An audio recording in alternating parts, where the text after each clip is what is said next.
Flashback.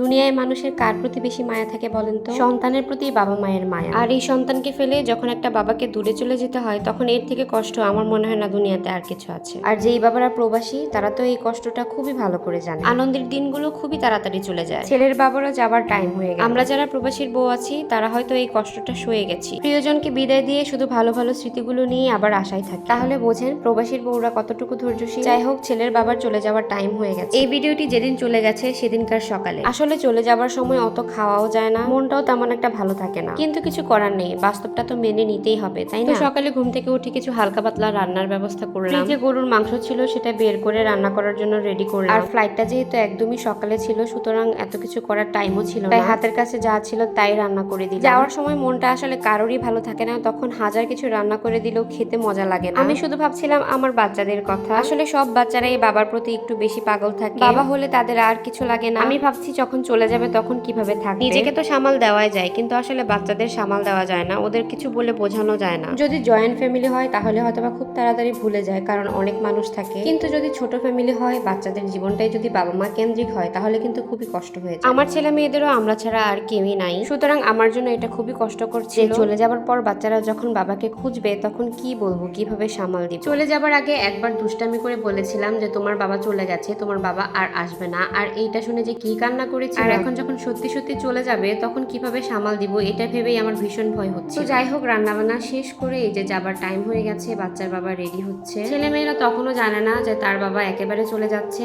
আর আসবে না, আস্তে আস্তে অনেক দেরি। বাবাকে কত ভালোবাসে, জুতাটাও পরিয়ে দিচ্ছে। তো এই তো ফাইনালি আল্লাহর নাম নিয়ে বেরিয়ে পড়লো বাসা থেকে। জীবনের তাগিদে সবকিছুই হাসি মুখে মেনে নিতে হয়। ছেলে মেয়েরা জানেই না যে তার বাবা কত দূরে চলে যাচ্ছে, তাই তো অনেক খুশিতে রাস্তা দিয়ে দৌড়ায় দৌড়ায় যাচ্ছে, ভাবছে দোকান থেকে তাকে অনেক কিছু কিনে দিবে। দোকান থেকে আইসক্রিম কিনে দেবে বলে সাথে করে নিয়ে গিয়েছিল, এই জন্য তারা অনেক খুশি। আবার যে কবে বাবার হাতে আইসক্রিম খেতে পারবে সেটা তারা নিজেও জানে না। এখানে দাঁড়িয়ে গাড়ির জন্য অপেক্ষা করতেছিলাম সবাই মিলে। তো ফাইনালি এয়ারপোর্ট চলে গেল, এই যে এবার বিমানে উঠবে। তো সেখান থেকে আমাকে ভিডিও করে দেখাচ্ছিল সবকিছু। দিনটা তেমন ভালো ছিল না, আকাশটাও মেঘলা মেঘলা ছিল। আমি তো শুধু ভয় পাচ্ছিলাম যে ঠিক মতো যেতে পারবে কিনা। তো যাই হোক, এই যে উড়াল দিল। আর এই ভিডিওটা যখন আমাকে সেন্ড করেছিল তখন একটু খারাপ লাগছিল। এয়ারপোর্ট অব্দি থাকা অবস্থায় বেশি খারাপ লাগেনি, মনে হয়েছে যে না দেশেই আছে। কিন্তু যখন একদম ফ্লাই করলো তখন একটু খারাপ লেগেছিল। আসলে জীবনটা সবার কাছে স্বপ্নের মতো নয়, এখানে সংগ্রাম করে যুদ্ধ করে কষ্ট করে বেঁচে থাকতে। আর দেখেন বাবা চলে যাওয়ার পর আমার ছেলের কি বেহাল অবস্থা। অনেকক্ষণ হয়ে যাওয়ার পরেও বাবা যখন আসেনি তখন খুবই কান্না করতেছিল, বারবার বলতেছিল আমি বাবার কাছে যেতে চাই, আমি বাবার কাছে যেতে চাই। কোনোভাবেই ওকে বোঝানো যাচ্ছিল না, শুধু আমি বলতেছিলাম বাবা চাকরিতে গেছে, বাবার বস যখন বাবাকে ছুটি দিবে তখন বাবা তাড়াতাড়ি চলে আসবে, আর তোমার জন্য অনেক খেলনা, অনেক আইসক্রিম, অনেক কিছু নিয়ে আসবে। আর এটা শোনার পর ও একটু শান্ত হয়েছে। তারপরও থেমে থেমে কাঁদতেছিল, বলতেছিল যে না আমাকে নিয়ে যাও বাবার কাছে, আমি বাবার কাছে যেতে চাই। আসলে বাচ্চারা কেন জানি বাবার অনেক বেশি পাগল থাকে, বাবারা হয়তো মায়ের মতো অতটা শাসন করে না, এই জন্য বাবাকে বেশি ভালোবাসে। তো যাই হোক, সবাই আমার ছেলেটার জন্য দোয়া করবেন। আজকের ভিডিওটি এই পর্যন্তই, যদি ভালো লেগে থাকে কমেন্টে জানাবেন।